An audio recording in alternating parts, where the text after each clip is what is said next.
नमस्कार, AB star news देख रहे हैं आप और आपका राज्य आपकी खबरों में मैं हूं आपके साथ सोहन सिंह।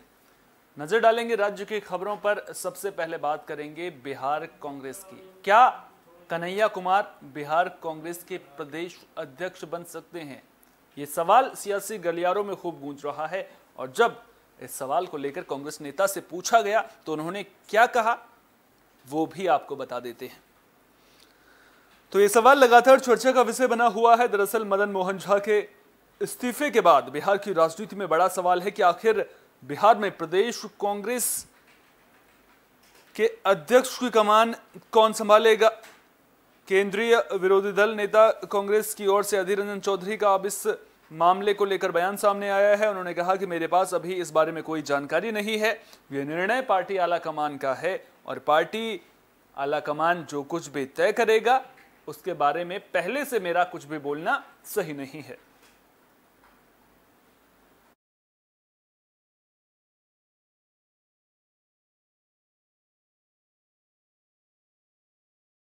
ये मुझे कोई जानकारी नहीं है। आप लोग कह रहे हैं कि कन्हैया कुमार बिहार की प्रदेश कांग्रेस की अध्यक्ष बनने जा रहे हैं। मुझे इसमें कोई जानकारी नहीं है क्योंकि ये फैसला हमारे पार्टी के आला कमान तय करते। पंजाब के अमृतसर से धमाके की खबर सामने आई है। आपको बता दें कि वॉलीबॉल टूर्नामेंट के दौरान धमाका हुआ जिसमें एक युवक की मौत हो गई जबकि 2 घायल बताए जा रहे हैं।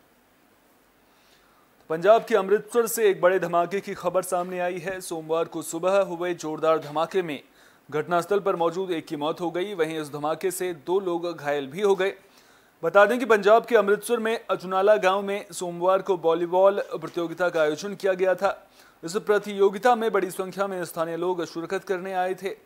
इसी बीच एक टीम का युवक प्रतियोगिता में जश्न मनाने के लिए पोटास का इस्तेमाल कर रहा था। इस दौरान वॉलीबॉल प्रतियोगिता में एक बड़ा धमाका हो गया। पोटास के कारण हुए धमाके में प्रतियोगिता में मौजूद एक 13 साल के बच्चे की मौके पर ही मौत हो गई, वहीं 2 लोग घायल भी हो गए। वॉलीबॉल प्रतियोगिता में हुए धमाके की खबर सामने आते ही घटनास्थल पर अमृतसर पुलिस पहुंच गई। पुलिस ने पोटास के कारण हुए इस धमाके में घायल लोगों को अस्पताल में भर्ती करवाया है और मामले की जांच की जा रही है। इस धमाके में अमृतसर स्थित अजुनाला गांव के निवासी बलकार सिंह का 12 साल का बेटा तरनदीप सिंह और संदीप सिंह का 22 साल का बेटा सकत्तर सिंह गंभीर रूप से जख्मी हो गए, जिन्हें अमृतसर के एक निजी अस्पताल में भर्ती करवाया गया है। वहीं गांव के ही निवासी सुखजीत सिंह का बेटा गुरप्रीत सिंह की इस हादसे में मौत हो गई है। सकत्तर सिंह मेरा नाम जी, पिंड कोटला काजियां ते साडे ना इत्थे टूरनामेंट हो रही है वालीबॉल की। शाम का कोई 7 बजे का टाइम होगा, मैं तो घरे नहीं, मैं तो मिल्क प्लांट वेरका च ड्यूटी करदा तो मैं अपनी मतलब ड्यूटी से गया सीगा ते ये किते बाद च उत्थे पिंड की टीम कोई जित्ती आ कि 3 बच्चे ने, एक जप मोहित मेरा बेटा वा, एक पिंड का सुखजीत। काजियां पिंड आ जी, चमियारी ਦੇ ਨਜ਼ਦੀਕ ਕੱਲ ਪਿੰਡ 'ਚ ਟੂਰਨਾਮੈਂਟ ਸੀ ਤੇ ਉਹਦੀ ਜਿਵੇਂ ਜਿੱਤ ਦੀ ਖੁਸ਼ੀ ਜਾਂ ਜਿਵੇਂ ਪਿੰਡਾਂ ਦੇ ਵਿੱਚ ਨਗਰ ਕੀਰਤਨ ਲੰਘਦਿਆਂ ਕੋਈ ਆਤਿਸ਼ਬਾਜ਼ੀ ਚਲਾਉਂਦੇ ਆ। ਇਹ ਪਤਾ ਇੰਨਾ ਪਤਾ ਲੱਗਾ ਵੀ ਪੋਟਾਸ ਸੀ ਥੋੜੀ ਜਿਹੀ ਇੱਕ ਡਲਾ ਟਾਈਪ, ਉਹਨੂੰ ਇਹ ਬੱਚੇ ਤਿੰਨੇ ਜਿਹੜੇ ਹੈਗੇ ਆ ਤੇ ਉਹਨੂੰ ਫੇਰ ਐਸੀ ਬਰੀਕ ਕਰ ਰਿਹਾ ਸੀ तो ਧਮਾਕਾ ਹੋ ਗਿਆ, ਫਟ। छत्तीसगढ़ के मुख्यमंत्री भूपेश बघेल ने समीक्षा बैठक की जिसमें कई विभागीय अधिकारी मौजूद रहे। इस दौरान सरकार के जो काम हैं, जो विकास की योजनाएं सरकार चला रही है, उन विकास योजनाओं की समीक्षा की गई है। तो सीएम भूपेश बघेल ने अपने निवास से विभिन्न विभागों के कामकाज की समीक्षा बैठक की जिसमें नगरीय प्रशासन और विकास विभाग और पर्यावरण और आवास विभाग की समीक्षा बैठक की गई। इस बैठक में नगरीय प्रशासन और विकास मंत्री डॉक्टर शिवकुमार डहरिया, मुख्य सचिव अमिताभ जैन, अपर मुख्य सचिव सुब्रत साहू के साथ अन्य विभागों के वरिष्ठ अधिकारी भी मौजूद रहे।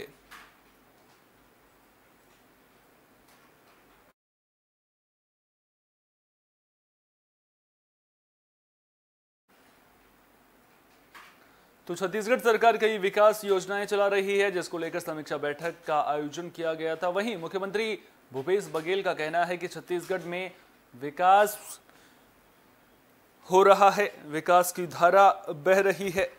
तो सीएम भूपेश बघेल ये कह रहे हैं। उन्होंने कहा कि राज्य सरकार सतत विकास के लिए प्रयत्नशील है। खैरागढ़ जीत से उत्साहित मुख्यमंत्री भूपेश बघेल अब चुनावी मोड में आ चुके हैं और लगातार जनता के बीच पहुंचने की कोशिश कर रहे हैं। इस बीच क्या कुछ कहा है उन्होंने वो भी आपको सुना देते हैं। सारे विभाग में हमको लगातार पुरस्कार मिलते जा रहे हैं, अच्छा काम कर रहे हैं, सभी को बधाई। आज 5 जगह कार्यक्रम हैं। एक तो चंद्रनाहू कुर्मी समाज का कार्यक्रम है, फिर आदिवासी समाज का कार्यक्रम है, फिर कुर्मी समाज के एक और कार्यक्रम है, 2 साहू समाज के सामूहिक विवाह है। तो लगातार 5-6 कार्यक्रम हैं। तो सीएम बघेल एक्शन मोड में नजर आ रहे हैं, लगातार इलाकों का भ्रमण भी कर रहे हैं और जनता को किस तरह की दिक्कतें हो रही हैं उसका जायजा लेते हुए भी नजर आ रहे हैं। इस बीच सीएम भूपेश बघेल बलौदाबाजार जिले के बिलाईगढ़ विधानसभा के सलोनी कला में पहुंचे थे, जहां उन्होंने चंद्रनाहू विकास महासमिति के 76वें वार्षिक अधिवेशन में शिरकत की। उनके साथ कार्यक्रम में शिक्षा मंत्री प्रेमसाय सिंह टेकाम भी मौजूद रहे। इस मौके पर चंद्रा समाज और कांग्रेसी कार्यकर्ताओं ने मुख्यमंत्री का जोरदार स्वागत किया।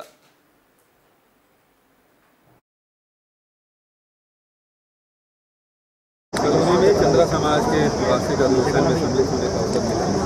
चंद्रा समाज मूल रूप से एक कृषक समाज और कृषि से जुड़े होने तरह से जो शासकीय योजनाओं का लाभ समाज के लोगों को मिल रहा है, वही भूमि श्रमिक न्याय योजना का भी गठन और साथ ही आज समाज के द्वारा मीडिया में यहाँ भी भवन निर्माण के लिए प्रचार। छत्तीसगढ़ के बीजापुर से नक्सली हमले की खबर सामने आई है। आपको बता दें कि नक्सलियों ने पुलिस जवानों पर हमला कर दिया, जिसमें 4 जवान घायल हुए हैं, जिनमें से 2 की हालत गंभीर बताई जा रही है।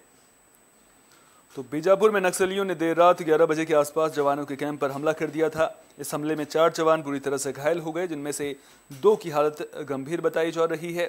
गंभीर हालत को देखते हुए दोनों जवानों को हेलीकॉप्टर के जरिए एयरलिफ्ट करके बेहतर इलाज के लिए रायपुर ले जाया गया। आपको बता दें कि बीजापुर के कुटरू इलाके में मौजूद पुलिस कैंप में फायरिंग में घायल 2 जवानों को रायपुर लाया गया है। दोनों घायल जवानों को रामकृष्ण केयर हॉस्पिटल में भर्ती कराया गया है। घायल जवान टुकेश्वर ध्रुव और जितेंद्र मंडावी का रामकृष्ण केयर अस्पताल में इलाज जारी है। ड्यूटी पर मौजूद डॉक्टर अंकित के मुताबिक टुकेश्वर ध्रुव को ज्यादा चोट आई है, वहीं दोनों की हालत गंभीर है। अभी मेडिकल सुपरविजन में रखा गया है, जहां उनकी जान खतरे से बाहर बताई जा रही है।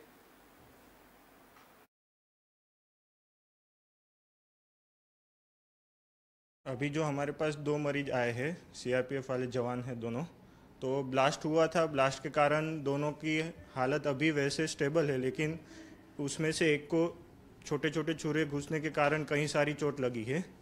बाकी दूसरा जो ध्रुव पेशेंट है, उनको ये नीचे की पैर की हड्डी पूरी टूट गई है और हड्डी मांसपेशियों फाड़ के बाहर निकली हुई है।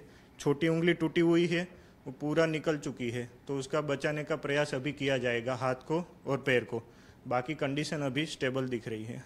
बाकी जैसे जैसे रिपोर्ट आएगा उस हिसाब से हम आपको बताते जाएंगे, और रिपोर्ट जैसे आता है उसके बाद उनको ऑपरेशन में लेंगे दोनों पेशेंट को। दोनों में से एक की ज़्यादा स्थिति ज़्यादा गंभीर, एक पेशेंट की ज़्यादा थोड़ी गंभीर है स्थिति।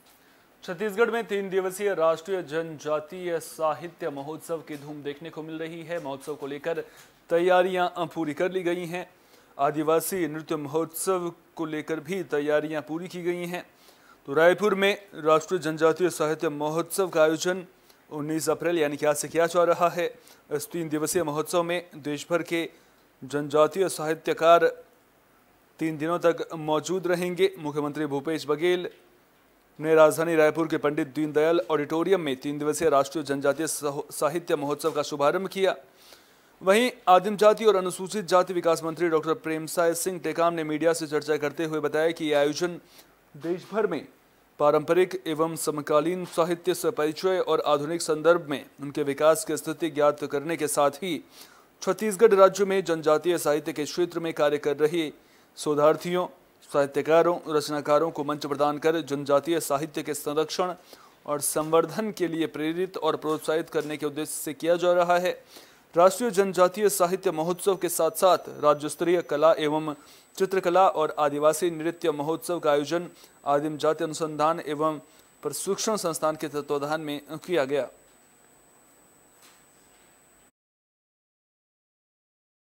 ये जो साहित्य सम्मेलन और कला चित्रकला का जो कार्यक्रम है, ये 19, 20 और 21 को है। 19 को माननीय मुख्यमंत्री जी इसका शुभारंभ करेंगे। उसमें सभी माननीय मंत्री को भी आमंत्रित किया गया है और 21 को माननीय राज्यपाल जी इसका समापन करेंगे। छत्तीसगढ़ सरकार की नल जल योजना सवालों के घेरे में है। लोगों के मन में एक सवाल है कि आखिर इस योजना का काम कब पूरा होगा। अधिकारियों की कार्यशैली को लेकर भी तरह तरह के सवाल उठ रहे हैं। तो नल जल योजना के तहत घर घर स्वच्छ पानी पहुंचाने की योजना जिले के शंकरगढ़ ब्लॉक समेत कई गांव में शुरू की गई है, लेकिन अब तक ये योजना आधी अधूरी पड़ी हुई है।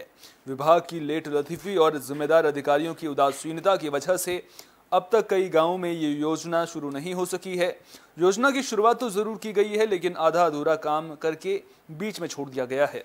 दरअसल नल जल योजना के तहत हर घर में पीने का स्वच्छ जल सभी को मिल सके, इस उद्देश्य से ये योजना शुरू की गई, लेकिन जिले के अधिकांश ब्लॉक में आज तक ग्रामीणों को पीने का साफ पानी नसीब नहीं हो सका है। लाखों रुपए खर्च कर इस योजना की शुरुआत की गई है, पर अब भी ग्रामीणों को नदी नालों का गंदा पानी पीना इनकी मजबूरी बन गई है। ग्रामीण कोसों दूर जाकर पीने लायक पानी की तलाश कर रहे हैं। अगर शंकरगढ़, बचवार, डीपाडीह, राजपुर के साथ कई और गांवों में नल तो लगा दिए गए हैं, लेकिन अब तक पानी सुचारू नहीं किया जा सका है। फिलहाल ये योजना केवल सफेद हाथी साबित हो रही है, जिसके लेकर स्थानीय ग्रामीणों में भी रोष देखने को मिल रहा है।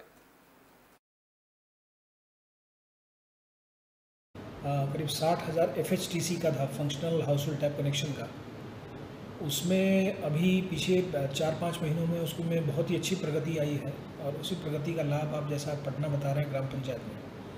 तो हमारा लक्ष्य यही है कि जहाँ जहाँ पे भी एडमिनिस्ट्रेटिव अप्रूवल हो गया है, वर्क ऑर्डर हो गया है, तत्काल डिपार्टमेंट के माध्यम से और डिपार्टमेंट के माध्यम से जो भी कंसर्न्ड जो ठेकेदार है उसके माध्यम से काम करा के और तत्काल लोगों को उनके घर में पानी पहुंचाना, जो शासन का जो लक्ष्य है वो उसको पूरा करना।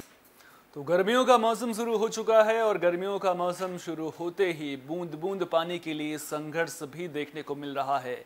छत्तीसगढ़ सरकार ने लोगों को पानी मिल सके इसके लिए योजना की शुरुआत तो की गई, लेकिन सवाल उठता है कि आखिर इस योजना को शुरू करने का फायदा क्या है जब ग्रामीणों को पीने का पानी नहीं मिल पा रहा है। ग्रामीण कोसों दूर जाकर पीने का पानी लाने को मजबूर हैं और कई ग्रामीण तो अभी भी दूषित पानी पीते हुए नजर आ रहे हैं।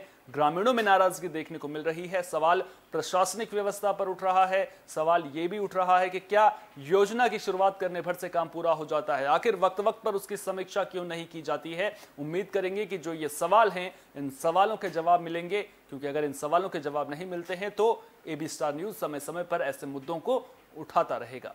फिलहाल के लिए राज्यों की खबरों में इतना ही। देश दुनिया की तमाम अहम खबरों के लिए बने रहिए हमारे साथ, क्योंकि यहां पर खबरों का सिलसिला कभी नहीं थमता।